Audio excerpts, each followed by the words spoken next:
नमस्कार, आप देख रहे हैं स्पेशल रिपोर्ट और आपके साथ में विजेंद्र सोलंकी। दुनिया इस साल की शुरुआत से ही युद्ध के संकट में घिरी हुई।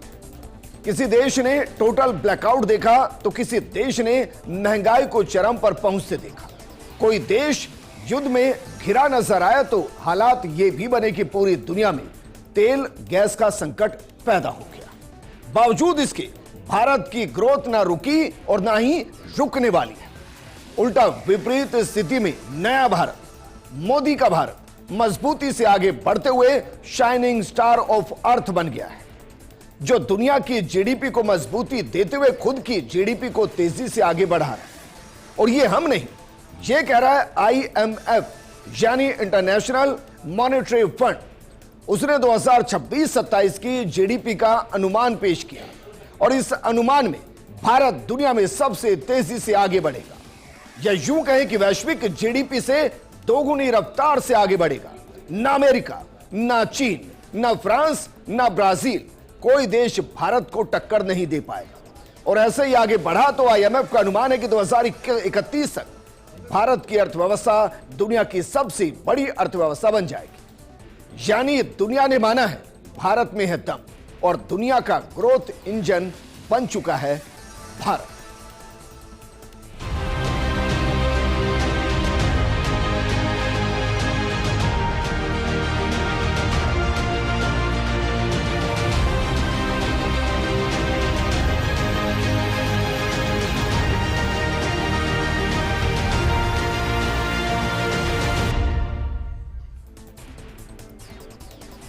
अब सोचिए, आईएमएफ की रिपोर्ट के अंदर कुछ शब्दों का इस्तेमाल किया गया। प्रोग्राम की शुरुआत उन शब्दों के साथ ही करते हैं। जरा देखिए भारत के लिए क्या कहा गया है। भारत के लिए कहा गया है शाइनिंग स्टार ऑफ अर्थ, यानी कि दुनिया का चमकता हुआ सितारा जो 6.5% की जीडीपी ग्रोथ के साथ आगे बढ़ेगा फाइनेंशियल ईयर 2026-27 के दौरान। और आईएमएफ की जो ताजा रिपोर्ट है उसने भारत को लेकर कई संकेत दिए हैं और यह संकेत वाकई में महत्वपूर्ण है, क्योंकि दुनिया भर की खराब स्थिति के बीच आईएमएफ ने भारत को एक ब्राइट स्पॉट बताया है। रिपोर्ट के अनुसार भारत ने अपने प्राथमिक खर्चों पर नियंत्रण रखकर अपनी राजकोषीय स्थिति में सुधार किया है। भारत की मजबूत जीडीपी ग्रोथ के कारण आने वाले समय में इसके कर्ज के अनुपात में स्थिरता या कमी आने की पूरी उम्मीद है। फिलहाल भारत का कर्ज जीडीपी अनुपात का 84% के करीब है।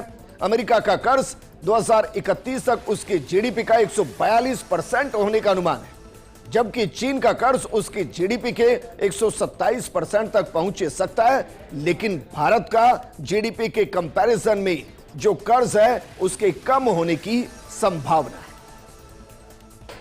वहीं 2026 का जो जीडीपी अनुमान है वो क्या है, बाकी देशों के साथ एक बार जरा तुलना करते हैं। हालांकि हम आपको आगे बता रहे हैं कि भारत किस तरीके से इसके सर्वोच्च पायदान पर है, लेकिन फिर भी जरा देखिए जो अनुमान है उसके मुताबिक भारत 6.5% के साथ, चाइना 4.4% के साथ, सऊदी अरेबिया 3.5% जीडीपी की ग्रोथ दिखाएगा 2026-27 के अंदर, अमेरिका 2.3%, इसके अलावा स्पेन 2.1%, ब्राजील 1.9% की जीडीपी ग्रोथ के साथ आगे बढ़ेगा, मैक्सिको 1.6%, कनाडा 1.5%, यूके 0.8% और साउथ अफ्रीका 1% के साथ आगे बढ़ेगा। रूस भी लगभग 1% के आसपास ही जीडीपी ग्रोथ के साथ आगे बढ़ेगा। और देखिए भारत 6.5% की जीडीपी ग्रोथ के साथ आगे बढ़ेगा। यह लगभग अमेरिका से 2.1 ज्यादा है, जबकि सऊदी अरेबिया से 2 गुने से ज्यादा है। यह अमेरिका से लगभग 3 गुनी है जो भारत की जीडीपी ग्रोथ रहनी है 2026-27 के दौरान।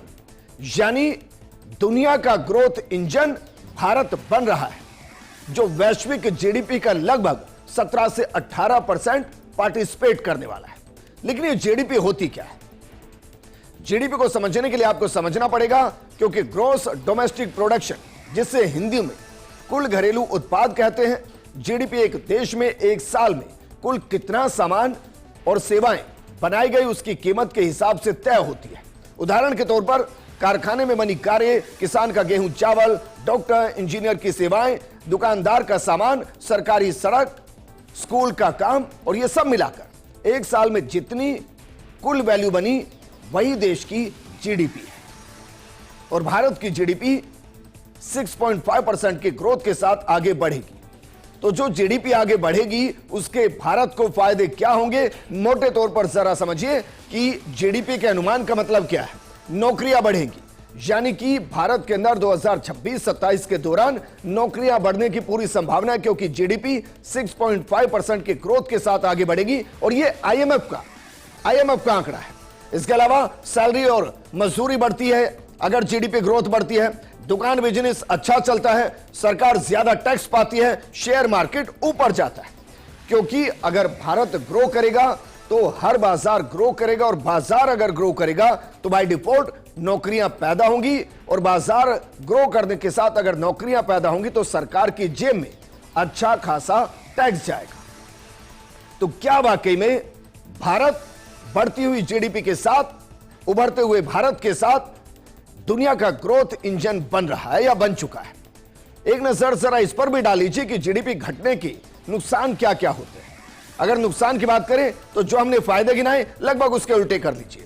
नौकरियां कम होती है, सैलरी नहीं बढ़ती या कटती है, दुकानदार का सामान नहीं बिकता है, किसान का माल सस्ता हो जाता है, बेरोजगारी बढ़ती है, लोग खर्च कम करते हैं, मंदी की संभावना रहती है, जो इस वक्त दुनिया के ज्यादातर देशों के अंदर युद्ध के बाद से बनी हुई है।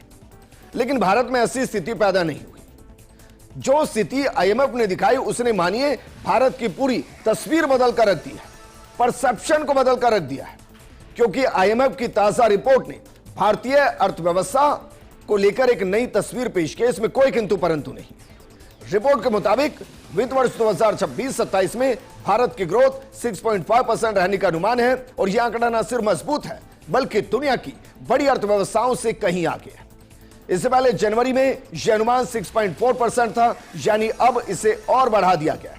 आईएमएफ के अलावा विश्व बैंक और एशियन डेवलपमेंट बैंक ने भी भारत की ग्रोथ को लेकर सकारात्मक संकेत दिए। जहां दुनिया की ग्रोथ रेट घटाई जा रही है, वहीं भारत के आंकड़े बेहतर हो रहे हैं। यह बताता है कि वैश्विक संकट के बीच भी भारत की अर्थव्यवस्था लचीलापन दिखा रही है।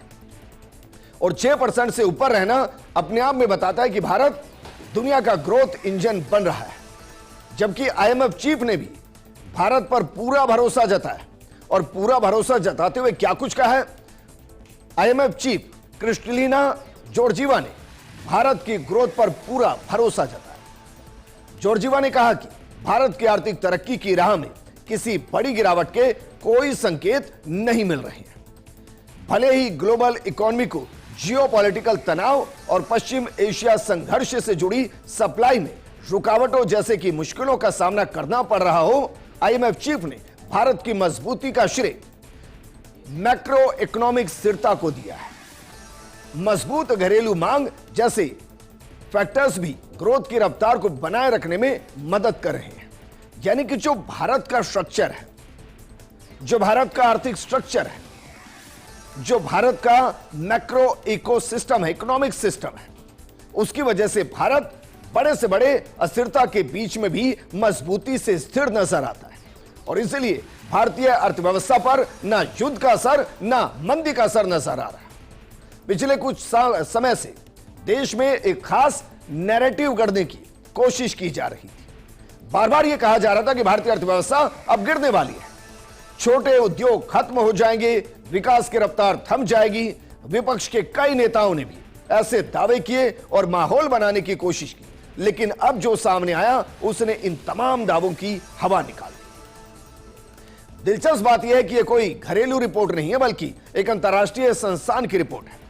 ऐसे में सवाल उठता है कि क्या अब भी वही पुराना प्रोपेगेंडा चलेगा या फिर सच्चाई को स्वीकार किया जाएगा। वैश्विक स्तर पर हालात आसान नहीं है। युद्ध, महंगाई और अनिश्चितता ने दुनिया की बड़ी अर्थव्यवस्थाओं को भी हिलाकर रख दिया। कई देश मंदी के खतरे से जूझ रहे हैं। ऐसे माहौल में अगर कोई देश लगातार मजबूत ग्रोथ दिखाता है तो वो अपने आप में बड़ी बात होती है। भारत ने यही कर दिखाया। अब अंतर्राष्ट्रीय मंचों पर भी भारत की अर्थव्यवस्था की मजबूती की चर्चा हो रही है। इससे साफ हो गया है कि मौजूदा हालात में भारत की स्थिति बाकी देशों के मुकाबले कहीं ज्यादा स्थिर और मजबूत नजर आ रही है। और इसीलिए हमने इससे पहले आपको क्रिस्टेलिना का एक बयान दिखाया था, वो भारत की किस हद तक मुरीद है। उनके कुछ और बयानों को देखिए जो इस रिपोर्ट के बाद आए हैं। वो कह रहे हैं कि आज भारत को देखिए, भारत की ग्रोथ रेट औसत ग्लोबल ग्रोथ से 2 गुना ज्यादा है। ऐसा इसलिए हो रहा है क्योंकि देश के फंडामेंटल मजबूत हैं। ये आईएमएफ चीफ का बयान है। वो एक तरफ भारत के माइक्रो इकोनॉमिक सिस्टम की बात कर रहे हैं, दूसरी तरफ वो कह रहे हैं कि भारत के फंडामेंटल बहुत मजबूत है और इसलिए भारत की एक ग्रोथ बहुत कुछ बयां करती है। कमाल की बात यह कि भारत की जो ग्रोथ रेट है वो औसत ग्लोबल ग्रोथ से 2 गुना ज्यादा है, 2 गुना ज्यादा। इसके इतर सरकारी अनुमान और आईएमएफ के आंकड़ों में अंतर है। अब जरा सोचिए, आईएमएफ के आंकड़े कह रहे हैं कि भारत की जो ग्रोथ है वो ग्लोबल ग्रोथ से 2 गुना ज्यादा है। भारत के अंदर की रिपोर्ट बहुत कुछ बयां करती है, क्योंकि भारत सरकार और आईएमएफ के आंकड़ों में एक बड़ा अंतर है। सरकार का अनुमान या कहिए कि आरबीआई का अनुमान है कि 2025-26 में भारत की इकॉनमी 7.6 की रफ्तार से बढ़ी और ये आईएमएफ के पुराने अनुमान से 1% ज्यादा थी।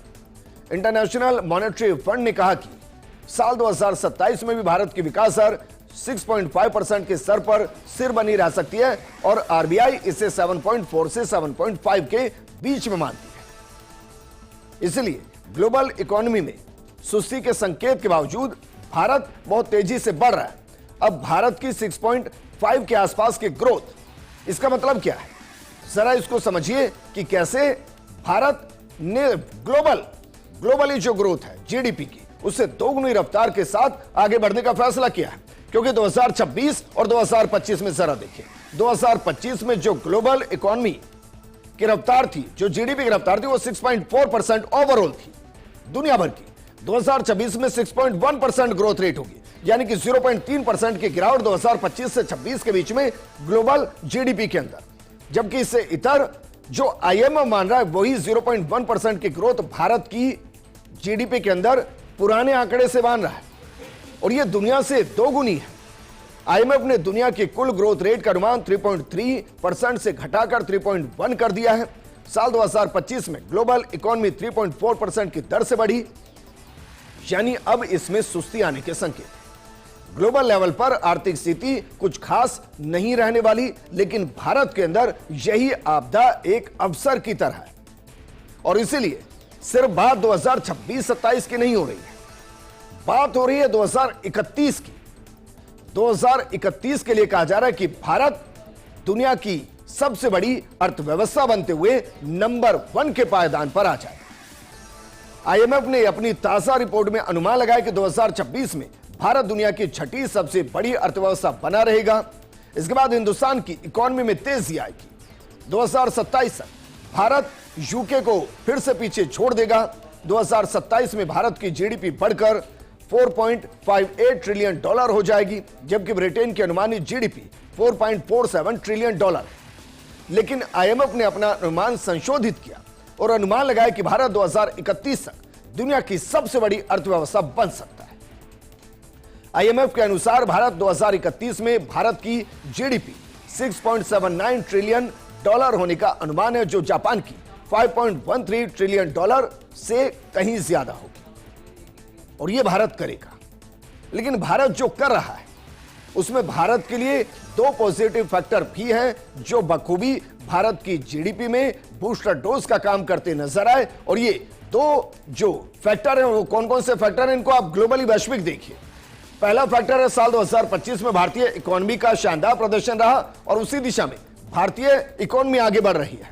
दूसरा है अमेरिका द्वारा भारत पर एडिशनल टैरिफ घटाकर 10% करना, इसका भी असर पड़ा है क्योंकि एक दौरान जो रेसिप्रोकल टैरिफ था उसका इंपैक्ट भारतीय अर्थव्यवस्था पर आ रहा था। अब उसका भी हटना भारत के लिए एडिशनल बेनिफिट है और आईएमएफ का मानना है कि इन 2 सकारात्मक कारणों का असर मिडिल ईस्ट संकट में होने वाले नुकसान से कहीं ज्यादा इंपैक्टफुल है। इसलिए जो मिडिल ईस्ट के अंदर नुकसान हो रहा है उससे ज्यादा फायदा भारत को इन 2 फैक्टर से हो रहा है। लेकिन भारत नंबर 1 क्यों बनेगा और अभी फिलहाल आईएमएफ की रिपोर्ट में भारत नंबर 1 क्यों है? इसके कारण होंगे जो आईएमएफ चीफ ने बताया, उसने 2 बताए। एक तो हमारा जो लोकल स्तर का आर्थिक सिस्टम है, आर्थिक तंत्र है, वो बेहद मजबूत है और दूसरा हमारे जो फंडामेंटल्स हैं वो ज्यादा मजबूत हैं। लेकिन इन सब के बीच में कुछ फैक्टर और हैं जिन्होंने भारत को जीडीपी के मुकाबले में वैश्विक स्तर पर नंबर 1 बनाया है। उसमें जो सबसे पहले है वो है मजबूत डोमेस्टिक डिमांड, क्योंकि उपभोग, इंफ्रास्ट्रक्चर, निवेश और मैन्युफैक्चरिंग का अच्छा प्रदर्शन भारत ने किया है। सरकारी कैपिटल एक्सपेंडिचर जैसे सड़क, रेल मार्ग और एयरपोर्ट, इसके अलावा प्राइवेट सेक्टर की भागीदारी मदद कर रही है और यह लगातार काम कर रही है। दूसरा फैक्टर है सर्विसेज और एक्सपोर्ट्स। आईटी, बीपीओ, फार्मा और इंजीनियरिंग सेवाओं का निर्यात बढ़ रहा है। युवा जनसंख्या लेबर फोर्स को सपोर्ट कर रही है और इससे भारत को क्राइसिस का सामना नहीं करना पड़ रहा है। तीसरा है पॉलिसी स्टेबिलिटी, क्योंकि लगातार मोदी सरकार पॉलिसी को एग्जीक्यूट कर रही है और उसमें स्टेबिलिटी के फैक्टर को मजबूत कर रही है। आरबीआई की मुद्रास्फीति नियंत्रण, फिक्सल डिसिप्लिन और इसके अलावा सुधार ने विश्वास बनाए रखा। वैश्विक सप्लाई चेन में भारत चाइना +1 के रूप में उभरा है और इससे भारत को फायदा। तुलनात्मक फायदा जरा समझिए, क्योंकि विकसित देशों में ग्रोथ धीमी रहने का फायदा भी भारत को मिल रहा है, जबकि भारत जैसे उभरते बाजारों में निवेश की संभावना इसके बाद और बढ़ रही है और उसका फायदा भारत को मिल रहा है और वही जीडीपी में रिफ्लेक्ट कर रहा है। और यह इतना रिफ्लेक्ट कर रहा है कि ग्लोबल रियल जीडीपी ग्रोथ में भारत का योगदान बढ़ते बढ़ते अब 17% के आसपास पहुंच चुका है। भारत का जो योगदान है ग्लोबल जीडीपी के अंदर वो 17% के आसपास है। 2031 तक ये बढ़ते बढ़ते मुमकिन है कि 26% के आसपास तक पहुंच जाएगा और ये बहुत ज्यादा है, क्योंकि जो ग्लोबल जीडीपी इस वक्त 3.1% है उसमें 17% की भागीदारी अकेला भारत निभा रहा है। लेकिन आईएमएफ ने महंगाई के मोर्चे पर भारत को सतर्क भी किया है। आईएमएफ की रिपोर्ट के अनुसार भारत में महंगाई में तेजी से बढ़ोतरी देखी जा सकती है। वित्त वर्ष 2025-26 में जहां महंगाई 2.1% रहने का अनुमान था, वहीं वित्त वर्ष 2026-27 में बढ़कर 4.7% पर पहुंच सकती है। हालांकि राहत की बात यह है कि वित्त वर्ष 2027-28 तक महंगाई वापस आरबीआई के मिड पॉइंट यानी कि 4% के करीब आ सकती है। लेकिन ये जो महंगाई है जो भारत में हो सकता है कि 2025-26 के मुकाबले ज्यादा लगे, लेकिन वैश्विक परिदृश्य में बाकी देशों में महंगाई इससे कहीं ज्यादा है। यानी कि तुलनात्मक आंकड़े जब आप देखेंगे तो भारत की महंगाई वैश्विक स्तर पर भी कम नजर आएगी और इसीलिए ये उत्साहजनक आंकड़े हैं जिनका जिक्र हम करें, जरा इनको भी एक बार देखिए। ये 3 अलग अलग रिपोर्ट्स हैं। एक रिपोर्ट है आईएमएफ की, दूसरी रिपोर्ट है आरबीआई की, तीसरी है वर्ल्ड बैंक की। ये तीनों भारतीय अर्थव्यवस्था को लेकर अनुमान लगा रहे हैं। आईएमएफ की रिपोर्ट क्या कह रही है वो हम आपको बता चुके हैं। 6.5% की ग्रोथ के साथ भारत फाइनेंशियल ईयर 2026-27 के अंदर ग्रोथ करने वाला है और उसके पीछे की वजह क्या है वो हम आपको बता चुके हैं। लेकिन आप एक बार जरा सोचिए आरबीआई क्या कह रहा है। रिजर्व बैंक ऑफ इंडिया जो अनुमान लगा रहा है वो 6.9% का है, यानी कि आईएमएफ से 0.4% ज्यादा। अब जरा सोचिए अगर भारत 6.9% की ग्रोथ के साथ आगे बढ़ता है तो फिर यह मानकर चलिए कि वर्ल्ड जीडीपी के अंदर 18 से 19% की भागीदारी निभाएगा। लेकिन एक बार के लिए जरा सोचिए अगर भारत की जीडीपी वर्ल्ड बैंक के अनुमान के हिसाब से चलती है यानी कि 7.2% के हिसाब से, तो फिर यह आईएमएफ से 0.7% और आरबीआई से 0.3% ज्यादा होगी और यह वो माइलस्टोन होगा जिसको भारत छूना चाहता है।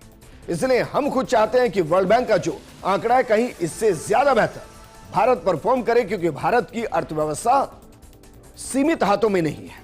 असीमित सेक्टर के अंदर असीमित मैन पावर के जरिए यह पूरे तरीके से माइक्रो सिस्टम का हिस्सा है और इसलिए एक छोटा सा इंपैक्ट, एक छोटी सी बूस्टर डोज भारत के इस जीडीपी ग्रोथ को 7.55% तक पहुंचा सकती है।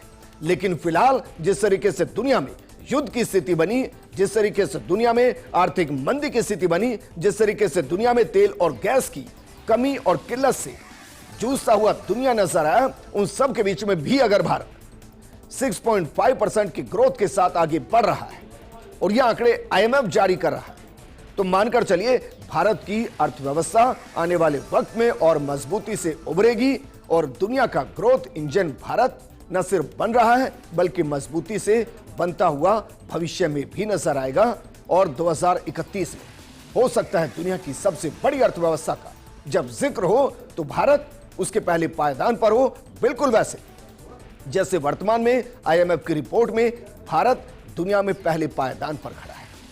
इस प्रोग्राम में फिलहाल इतना ही। आप बने रहिए फर्स्ट इंडिया न्यूज के साथ क्योंकि खबरों का सिलसिला लगातार जारी है। नमस्कार।